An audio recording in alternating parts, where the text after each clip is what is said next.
Bonjour à tous et bonjour à toutes, bienvenue dans ce nouvel épisode de Point de Vie. Je suis ravi de vous avoir une nouvelle fois avec moi aujourd'hui. Si vous ne l'avez pas encore fait, vous pouvez regarder sur mon site internet ou sur le lien qu'il y a en description, le mini-cours que j'offre sur les 5 étapes pour mettre un terme à son auto-sabotage.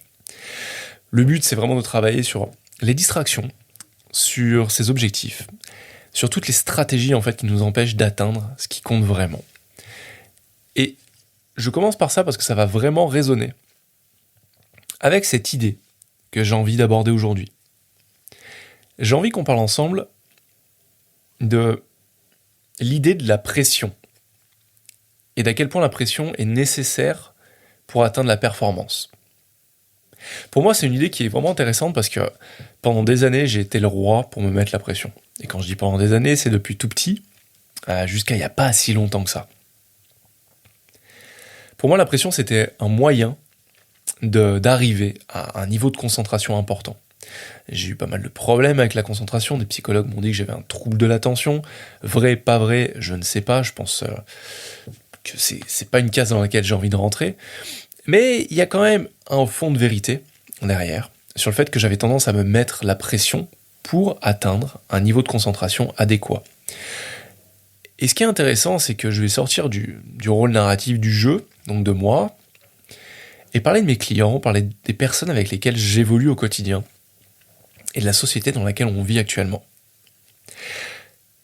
L'idée qu'il faut se mettre la pression, ou qu'il faut mettre la pression sur les autres pour obtenir une performance optimale, est très présente dans notre société. Mais pour être totalement honnête avec toi, je pense que c'est un mythe. Et quand je dis je pense, c'est juste pour pas me mettre des personnes à dos, donc je me rends compte qu'il faut que je travaille sur cette perception des autres, et je vais juste te dire, j'enlève le je pense, c'est un mythe. Le fait de se mettre la pression pour arriver à une vraie performance optimale, pour moi, c'est un mythe. Voilà, je l'ai dit, je travaille sur moi en live devant toi. Mais blague à part, en fait cette idée elle me vient, alors, elle est née il y a plusieurs mois, mais hier j'ai eu une discussion vraiment super intéressante et agréable avec Nicolas Aignan, où on parlait de l'importance de vibrer. On parlait de l'importance de prendre du recul régulièrement, énormément de hauteur et de recul par rapport à ce qu'on a tendance à faire au quotidien pour justement isoler les stratégies qu'on ne voit pas. Nicolas, lui, est un fervent promoteur du non-objectif, en tout cas pas de s'attacher à l'objectif, et c'est quelque chose que je partage à 100%. Et pour moi, en fait, je l'ai répété plein de fois dans ce podcast, mais ce qu'on ne voit pas, c'est précisément la clé de notre salut. Car quand on commence à voir ce qu'on était incapable de voir il y a encore quelques minutes, quelques secondes auparavant parfois, c'est un nouveau monde qui s'ouvre devant nous. Et aujourd'hui, j'ai envie de te faire voir ça. Depuis quelques mois, comme je te le dis, je suis en train de naviguer au travers de cette nouvelle idée, le fait que la pression, elle n'est pas là pour nous ouvrir la porte de la performance, mais plutôt que la pression, c'est l'ennemi. Si tu me suis depuis longtemps, que tu as écouté mes épisodes, regardé les vidéos que j'ai faites sur YouTube, que tu es abonné à ma newsletter, tu sais que je parle souvent de stress et d'anxiété. C'est quelque chose qui a été extrêmement présent et prégnant dans ma vie. Parce que comme je te le disais, j'étais le roi pour mettre la pression. Je pensais que la pression, c'était la bonne chose à faire pour arriver à remporter des compétitions, pour arriver à performer en public, pour arriver à coacher mes clients, à faire du consulting de haut vol, à être vraiment bon, excellent avec eux. Mais ce qu'on ne voit pas en fait, et que j'ai vu il n'y a pas longtemps, c'est que la pression, c'est une stratégie pour atteindre l'hyperconcentration. C'est une stratégie, pas une clé. La différence est vraiment importante. C'est une stratégie qui fonctionne. Voilà, on va être clair. Te mettre la pression dans l'espoir, dans plutôt l'objectif, avec l'objectif en tête, d'arriver à une hyperconcentration, à ce qu'on appelle le flow, à ce qu'on appelle la zone dans le sport, c'est une stratégie qui fonctionne. Mais il faut bien prendre conscience de ça, ce n'est qu'une stratégie. Ce qu'on cherche en fait, c'est pas la pression, ce qu'on cherche c'est une concentration optimale. Une concentration optimale qui va nous permettre d'atteindre une performance donnée, une performance espérée. Et ce qu'on fait, nous, c'est que nous utilisons une issue potentiellement négative pour nous concentrer. Ce que j'entends par issue négative, c'est quand je me dis ou tu te dis il faut que je me concentre, sinon je vais louper tel contrat, sinon je vais louper ma représentation, sinon je vais louper ma présentation tout simplement devant le comité de direction, sinon je vais X, Y, Z. En fait, si j'échoue, il va se passer quelque chose de terrible. Ce qu'on fait donc, c'est qu'on utilise des issues négatives pour se concentrer. Mais je le répète, la pression, c'est une stratégie, c'est pas une clé. Ce qui veut dire qu'il y a d'autres stratégies. Des stratégies, peut-être avec moins d'effets secondaires. Si ce qu'on recherche, c'est l'hyperconcentration, le flow, un état de concentration profond et doux, parce que c'est ce que c'est le flow, si tu l'as déjà été, si tu as déjà connu cette fluidité mentale, ce flow, la zone dans le sport, il n'y a pas de pression. Il y a du calme, il y a de la joie profonde, il y a une fluidité dans le corps, dans l'âme, dans l'esprit, dans les muscles, dans les tissus qui se créent. Tout est simple.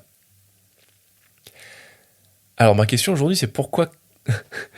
Ça me fait rire parce que je me dis, mais pourquoi est-ce qu'on cherche à se mettre la pression, donc ce qui est l'opposé de ce que je viens de décrire. La pression, c'est de la tension. La pression, c'est un stress mental, c'est de l'anxiété, c'est de se dire qu'il y a un truc qui va foirer si on n'y arrive pas. C'est du « il faut que » plutôt que du « je veux ». On se met une contrainte, on se met de la pression. Il y a plein d'autres stratégies pour arriver à l'hyperconcentration. Pour moi, mes deux préférés aujourd'hui, ce sont l'intention et l'attention. Faire preuve d'attention à ce qu'on fait. Faire preuve d'intention. Alors peut-être que là, tu es en train de te dire, ok, c'est un peu n'importe quoi ce que tu dis, la pression, c'est quelque chose qui fonctionne, moi j'ai toujours fait comme ça, il y a tout le monde qui fait comme ça, et dans tous les cas, dans le sport, il faut avoir cette niaque, il faut avoir cette hargne, il faut vraiment avoir cette pression pour réussir. Et je t'entends. Comme je te l'ai dit, ça fonctionne.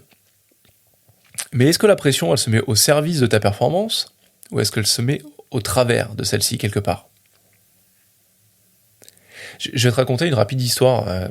Je suis tombé sur une vieille vidéo d'un joueur de hockey professionnel canadien des années...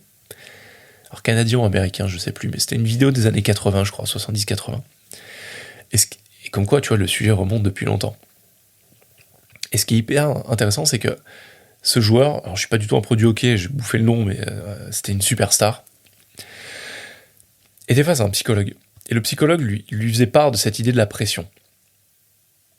À quel point la pression n'était qu'une stratégie, mais n'était pas un moyen viable pour l'hyper-performance.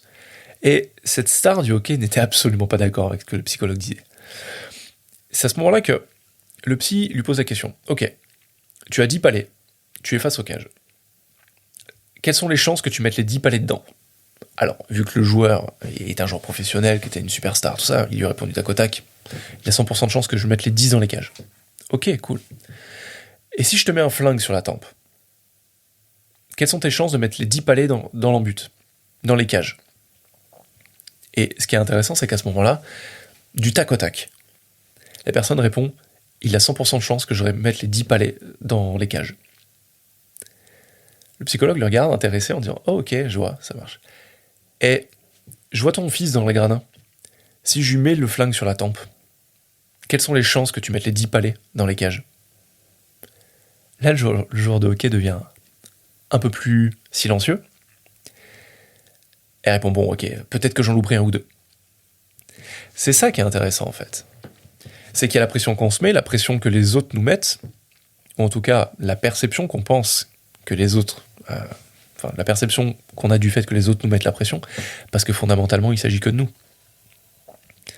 Dans cet exemple, est-ce que les conditions changent entre je n'ai pas de flingue sur la tempe, j'ai un flingue sur la tempe, ou mon fils a un flingue sur la tempe. Je te demande vraiment de prendre les choses de manière claire, de manière isolée. Non, il n'y a rien qui change. C'est la perception du danger qui change en nous, où on commence à se mettre la pression. Mince, si je mets pas les palets dans les cages, mon fils va se prendre une balle. Je suis extrême dans l'exemple, mais au moins c'est marquant. Mais fondamentalement, est-ce que physiquement j'ai changé ? Est-ce que la distance entre moi et les cages ont changé ? Est-ce que ma crosse a changé ? Est-ce que mes palets ont changé ? Est-ce que la température de la glace a changé ? Est-ce que l'environnement dans lequel je suis, la patinoire dans laquelle je suis, a changé ? Pas du tout. C'est là où c'est intéressant en fait de se dire que la pression qu'on utilise en tant que stratégie pour atteindre une performance optimale, une performance donnée, de l'hyperconcentration, du flow, peut très rapidement se mettre en travers de notre chemin. Parce que si le but c'est une attention focalisée et douce, donc le flow, la zone, l'hyperconcentration, comme je l'ai dit, il y a d'autres stratégies plus efficaces. La première, c'est de supprimer les distractions. La seconde que j'aime beaucoup, c'est de baisser la tension plutôt que de créer de la tension. L'avantage de ces stratégies, c'est qu'elles n'ont pas d'effet secondaire. Comme je te l'ai dit, te mettre la pression pour atteindre la performance, que ce soit dans ton travail, dans le sport, dans ta vie personnelle, en étant un exemple de vertu et je ne sais pas quoi, ça t'apportera des résultats, c'est sûr. Mais ce que ça va t'apporter aussi, c'est une hausse du cortisol, donc beaucoup de stress, donc de l'anxiété, donc des tensions cérébrales, des tensions nerveuses, des tensions musculaires, de la fatigue parce que de mauvaises nuits, potentiellement une mauvaise digestion, des maux de tête, et ça c'est qu'à court terme. Tu peux avoir de l'eczéma, ça peut créer des AVC, des infarctus, de l'hypertension artérielle, ça peut créer plein de merde. La pression qu'on se met pour performer, il faut la mettre en perspective avec déjà ce qu'on veut. Pourquoi est-ce qu'on le fait ? Est-ce qu'on le fait pour nous ou est-ce qu'on le fait pour les autres ? Et est-ce qu'on n'a pas des stratégies plus viables, sans effet secondaire, qui nous amènent au même résultat ? La pression crée des résultats, c'est certain, mais elle crée donc aussi des problèmes. Je te laisse là-dessus. J'ai envie que tu médites un peu, que tu réfléchisses à ça. D'ailleurs, la méditation est une super stratégie pour se concentrer, pour améliorer son attention, pour améliorer sa concentration, pour améliorer son attitude, et donc mettre de côté plus facilement les distractions et baisser la tension. Voilà, je te laisse là-dessus. J'espère que cet épisode t'aura apporté de la réflexion, que cette idée de se dire qu'on n'est pas obligé de se mettre la pression pour performer, que la pression n'est au final qu'un mythe, parce que ce n'est qu'une stratégie parmi tant d'autres, et qu'il y a d'autres stratégies qui te permettront de mieux performer, ou à minima performer au même niveau que ce que tu fais quand tu te mets la pression, que ces stratégies, elles sont à ta portée, que tu peux apprendre à les développer.